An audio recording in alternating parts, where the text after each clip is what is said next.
Et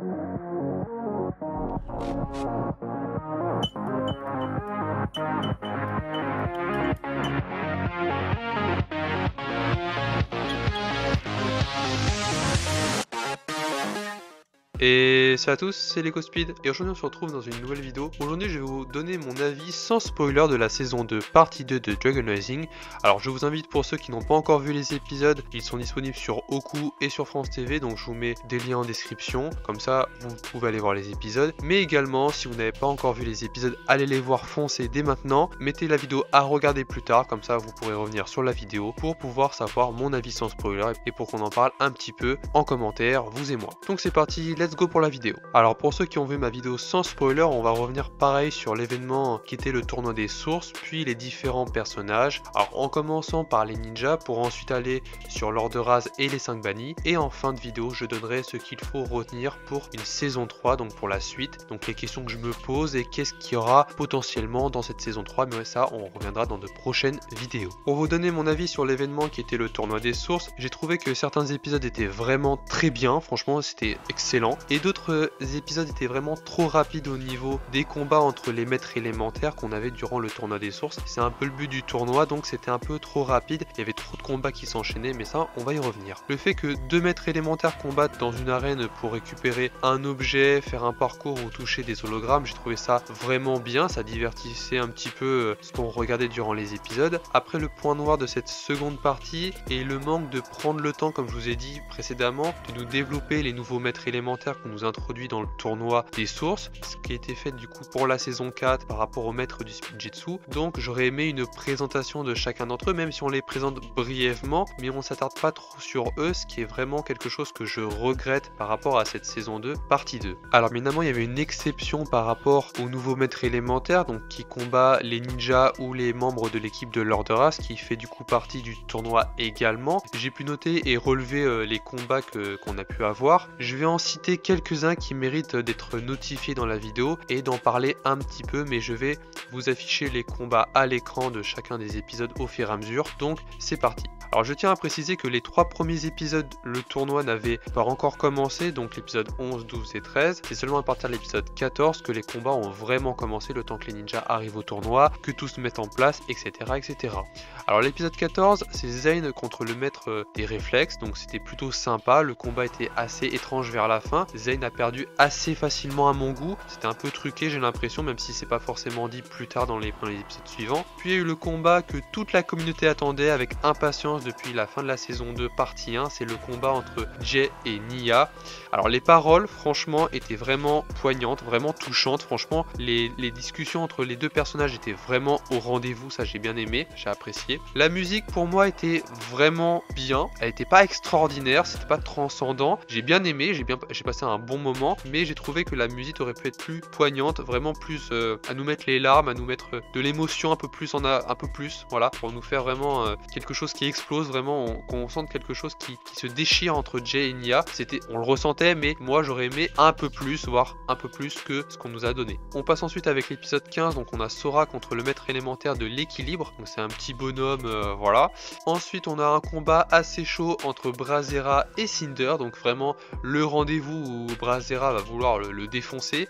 Malheureusement c'est Cinder qui gagne le combat, donc voilà, on s'étonne pas trop parce que Cinder avait déjà mis une raclée à Brazzera quand c'était la saison 2 partie 1. Je vous affiche les autres combats. La chose un peu abusée est de passer 2 épisodes avec chacun du coup 2 combats à l'épisode 16 avec 6 combats puis 9 combats pour l'épisode 17. Je trouve que même si les nouveaux maîtres élémentaires, cela reste assez chiant et je trouve ça un peu bâclé qu'on nous envoie seulement 2 combats, 6 puis 9 combats dans 2 épisodes d'intervalle. On enchaîne trop les combats, même si ce sont de nouveaux maîtres élémentaires, j'aurais aimé que on voit plus les combats, que ça prenne plus son temps, un peu comme ce qu'on avait durant la saison 4. Je sais que je fais un parallèle avec la saison 4 par rapport à la saison 2 partie 2, mais au niveau des combats, il y avait un épisode dans la saison 4 où on avait 3 combats en un, et ça durait une dizaine de minutes. Ça durait la moitié d'un épisode, et c'était assez satisfaisant. Je vous remets des images de la saison 4, et des images et des extraits, mais franchement, c'était assez bien rythmé, alors que là, on a 6 combats, on a des maîtres élémentaires, on ne sait d'où ils sortent, et ils sont juste là pour le tournoi des sources. sources, mais c'est tout. On nous les développe à peine, on nous les annonce à peine entre guillemets quand il y a le combat qui commence, et ça s'arrête là. Alors pour moi les combats étaient bien faits, hein, ce qu'on a pu voir. L'ambiance était aussi bien faite, entre guillemets les gradins, Robbie qui se chargeait entre guillemets d'organiser le tournoi, c'était vraiment bien fait. Maintenant on va passer par rapport au personnage du coup des ninjas. Donc pour le personnage de Lloyd, il devient enfin un sensei, donc enfin un maître. Donc depuis le début de Dragon Rising, on nous teasait qu'il allait devenir maître, mais ça fait quand même depuis la saison 7 des maîtres du Spinjitzu qu'on attend que Lloyd devienne un maître. Donc il remplace Maître Wu, son oncle. Donc on a enfin Lloyd qui évolue un petit peu au niveau de sa posture entre guillemets dans l'équipe. Ensuite pour le personnage de Zane, je trouve qu'il reste assez oubliable, même s'il reste quand même présent. On a eu un petit combat avec le maître du réflexe, voilà. Et du côté de Cole, bah c'est un peu pareil, on a une petite rêve par rapport au robot que avait sa mère. Elle avait sans doute participé au tournoi des sources, mais on n'a pas eu de flashback, on n'a pas plus de détails que ça. On peut se dire peut-être que Maître Wu, Garmadon et les autres maîtres élémentaires de l'ancienne génération ont participé à ce tournoi des sources, ça aurait été possible, j'aurais bien aimé qu'on nous le montre. Malheureusement on n'a rien eu de tout ça, donc ça m'a un peu...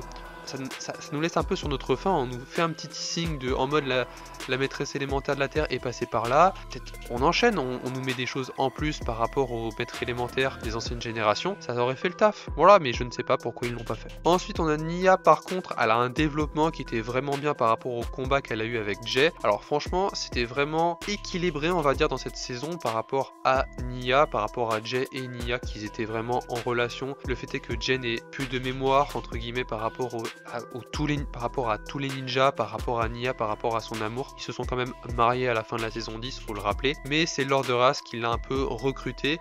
On ne sait pas si c'est vraiment Lord de Ras qui lui a effacé la mémoire, mais on va dire que Lord de Ras ne ment pas à ce moment-là. Il dit je l'ai recruté, il était à l'administration et il l'a recruté. Ce qui fait du coup une parfaite transition pour parler un peu de Harin et de Sora. Alors j'ai bien aimé le développement de Harin et de Sora par rapport aux parents du coup de Harin qui sont toujours quelque part, on ne sait pas où, et le fait est que Lord de Ras elle va essayer de retourner Harin et c'est ce qui va fonctionner. Alors la chose qui était vraiment bluffante dans cette saison, c'est que Lord de Ras dit très clairement que la fusion a été causée par Maître Wu, et ça c'était une bombe à la fin d'un épisode et franchement j'ai fait bordel, c'est quoi cette bombe qui a été lâchée à la fin de cet épisode? Et à ce moment là on peut se dire mais c'est pas possible, il ment, tout ça. Et finalement Maître Wu, quand on voit son esprit, il parle. Alors on l'avait pas entendu parler depuis le début de la saison 1, on voit juste son esprit de temps en temps, et là il s'est décidé à parler, il a dit oui, c'est moi qui ai causé la fusion. En mode Harin lui pose la question, avez-vous causé la fusion? Maître Wu du coup l'esprit répond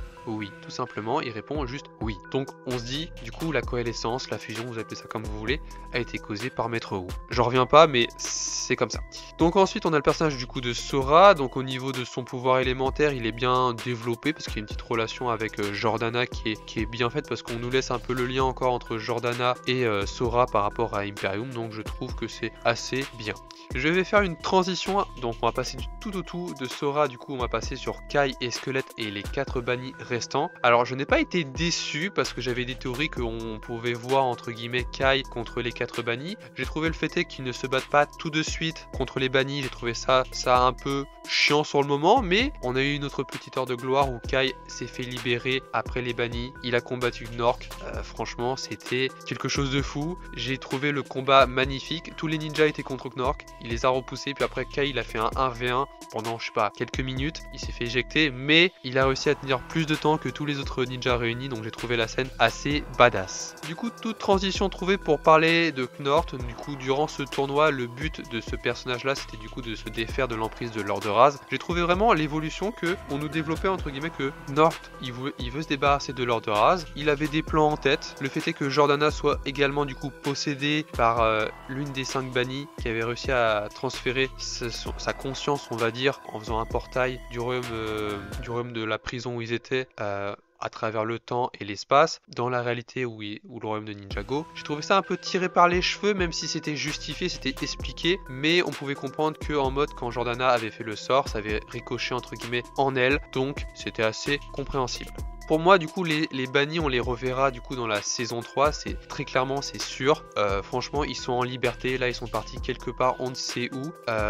Donc, j'ai vraiment hâte qu'on revoie les 5 bannis ensemble, parce que on en a vu seulement 2 qui étaient en forme. Sur les 5, c'est quand même chaud. Donc, voilà pour la saison 3. Alors, pour Lord de Raz, il s'est du coup fait trahir, comme je vous l'ai expliqué, par Knork. Donc, la trahison a été vraiment une surprise pour lui, parce qu'il s'attendait pas, il contrôlait Knork, il disait, bon, bah, tu vas m'obéir, tu maîtrises le spin destructeur comme Cinder, vous allez participer au tournoi des sources pour entre guillemets que je récupère tous les pouvoirs élémentaires. C'était un peu son but, mais il n'avait pas vu Knork le dépasser, le trahir comme ça, il n'a pas vu la trahison venir, même si on a eu le droit à un flashback par rapport à Lord de Raz quand il était enfant, car la question qu'on peut se poser c'est pourquoi il a libéré les 5 bannis. On a une petite réponse, c'est juste par rapport à la puissance qu'il possède par rapport au spin destructeur. Le fait est que Raz, quand il était enfant, on apprend que son peuple a été décimé par les 5 bannis. Alors pourquoi il les libère? C'est une bonne question. À voir ces justificatifs qu'il aura peut-être à nous donner dans la saison 3. Voilà. Donc voilà, avant de terminer la vidéo, je tiendrai du coup à vous dire que on va revoir les bannis. Raz et Harine à la fin, franchement, c'est quelque chose que je m'attendais pas du tout, que Harine soit proche de Lord de Raz, qui parte avec lui pour le sauver et qui parte du coup dans une autre faille entre guillemets, parce qu'il y avait les portes, les différentes portes qui mènent aux différents endroits dans les différentes endroits de Ninjago fusionnés. Je m'y attendais pas du tout. On voit du coup Harine et Lord de Raz vers la fin de l'épisode avec entre guillemets un petit feu de camp. Raz est allongé, il dort, Harine il surveille le feu. Voilà, les bannis se sont enfuis peut-être au royaume des nuages, mais ils vont pas y rester longtemps je pense. Également pour ce qui est de Lloyd, il reçoit la visite de la Dragon Source, elle lui laisse entre guillemets un moyen de la contacter en cas de besoin, c'est-à-dire une seule fois. Et voilà à peu près ce qu'on peut retenir de cette fin de saison 2 partie 2. J'espère que pour la saison 3 on aura quelque chose de fou, parce que au niveau bien évidemment des descriptions des sets, pour l'instant ça prend avec des pincettes, je vous invite à aller voir mes dernières vidéos à ce sujet, mais on aurait du coup les bannis dans les sets Lego, donc c'est vraiment quelque chose que j'attends. J'ai hâte d'avoir des visuels, pour l'instant on est que en octobre, on aura des visuels je pense seulement à partir de décembre, malheureusement il faut attendre comme chaque année fin décembre, mi-décembre pour vraiment avoir des visuels pour le 1er janvier 2025. Donc voilà, dites-moi votre avis en commentaire par rapport à cette saison 2 partie 2 et dites le moment qui vous a le plus plu entre guillemets dans les épisodes de cette saison 2 partie 2, parce que franchement le retour de Kai, franchement c'était quelque chose, le combat de Nia avec Jay c'était quelque chose, et franchement il y a eu d'autres combats qui étaient vraiment assez sympas, mais c'est vraiment mes 2 scènes favorites de cette saison 2 partie 2. Donc voilà, j'espère que la vidéo vous aura plu. Si c'est le cas, lâche un pouce bleu, partage et abonne-toi à ma chaîne si le contenu de ma chaîne te plaît. Et moi je vous dis c'était Lego Speed, à la prochaine.